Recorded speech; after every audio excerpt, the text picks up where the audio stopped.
Hi, Miss M7116. Please introduce yourself. Good day. My name is Desiree Espalis. I am 40 years old.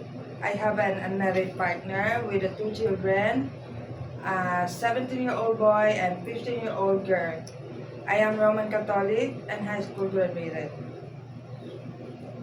Your work experience. My work experience here in the Philippines from 2023 to 2025, that was 2 years. I serve 4 members of the family, one couple, one 8 months old, and 8 years old. I do household chores and watch for the babies 8 months old.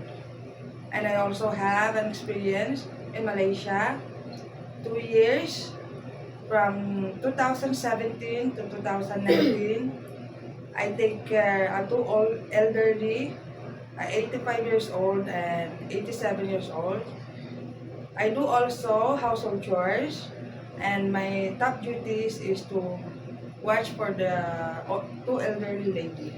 Okay, so you have two different experience here in the Philippines for 2 years, taking good care of the baby, and also in Malaysia, taking good care of the elderly, which is the 85 and 87 Yes, years sir. old, same elderly lady. Yes, Is this a Chinese?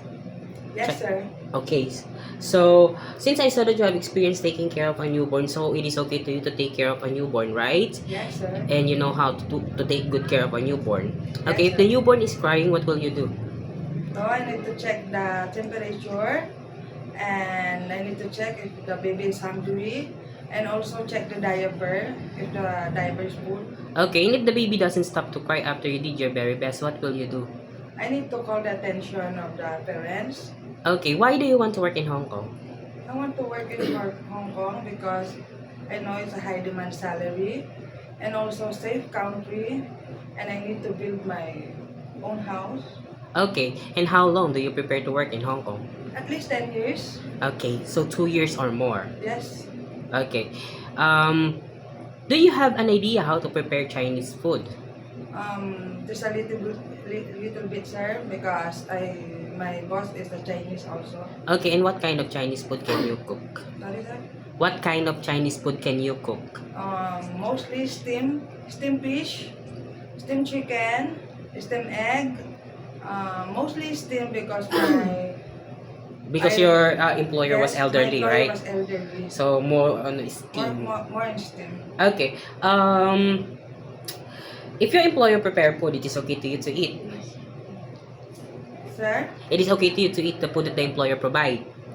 Yes, sir. It is okay to you to share room. Yes, sir. It is okay to you to work on Sunday or in holiday. Yes, sir. It is okay to you to learn their language. Yes, sir. Can you promise not to use cell phone while working? Yes, sir. It is okay to you to taking care of elderly and pets. Yes, sir. Okay, my last question is, what will be your message for your dearest employer? To my dearest employer, good day. Please hire me. I promise to take care of your family. I do my responsibilities. I'm honest. I'm hardworking, trustworthy, and loving. I love pets. Okay. Thank you so much, Miss Desiree. Thank you. Thank you, sir. Okay.